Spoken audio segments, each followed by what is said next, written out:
రాజ్యాంగ దినోత్సవం కార్యక్రమం ఉంది.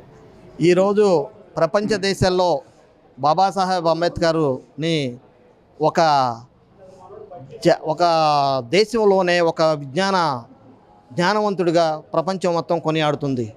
అటువంటి వ్యక్తి విగ్రహాన్ని విజయవాడ నడిబొడ్డులో బాబాసాహెబ్ అంబేద్కర్ విగ్రహం స్వరాజ్య మైదానంలో పెంచుకోవడం ఈ యొక్క విజయవాడ ప్రాంతమే కాదు, భారతదేశ చరిత్రలోనే ఒక గొప్ప అధ్యాయంగా మేము భావిస్తాము.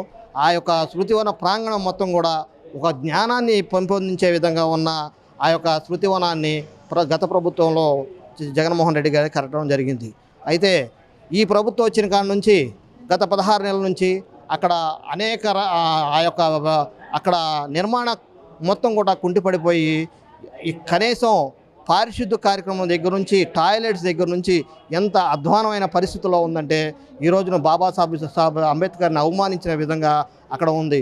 అక్కడికి వచ్చే సందర్శకులను కూడా ఈ రోజున అక్కడ ఆ పరిస్థితులను చూసి బయటికి పారిపోయే పరిస్థితుల్లో ఉంది. కానీ ఇప్పటికీ కూడా ఈరోజు కూడా ఆ ప్రాంతం అలాగే ఉంది. కానీ ప్రభుత్వం దున్నపోతు మీద వర్షం పడ్డట్టు ఈరోజు కూడా వ్యవహరిస్తూనే ఉంది. ఇలాంటి పరిస్థితి చాలా అవమానకరం. ఈ కూటమి ప్రభుత్వం చేస్తున్న బాబాసాహెబ్ అంబేద్కర్ని అవమానించడం చాలా దుర్మార్గం. మిత్రులారా, రేపు 26 నవంబర్ 26వ తారీఖున రాజ్యాంగ ఆమోద దినోత్సవం రోజున చలో బాబాసాహెబ్ అంబేద్కర్ స్వరాజ్య మైదానం పేరు మీద జై భీమ్రావ్ భారత పార్టీ పిలుపునివ్వడం జరిగింది.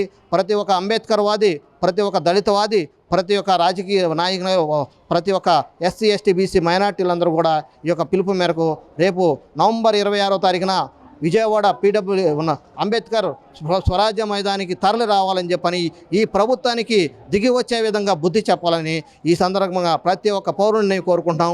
మిత్రులారా, ఇది మా యొక్క సమస్య కాదు. ప్రతి ఒక్క భారతదేశంలో అంబేద్కర్ని మనం దేవుడిగా కొలుస్తాం. ఆ యొక్క అంబేద్కర్ని అభిమానించే ప్రతి ఒక్కరు కూడా దీంట్లో పాల్గొనాలని చెప్పి ఈ సందర్భంగా మీ అందరినీ కోరుతున్నాను.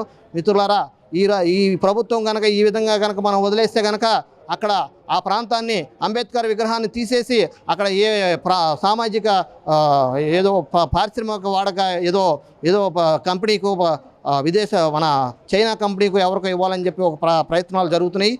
మిత్రులారా, ఇప్పటికైనా మనం దాన్ని గమనించి మన అంబేద్కర్ విగ్రహాన్ని కాపాడుకుందాం, మన దళిత జాతి ఆత్మగౌరవాన్ని కాపాడుకుందాం అని సందర్భంగా తెలియజేస్తున్నాను.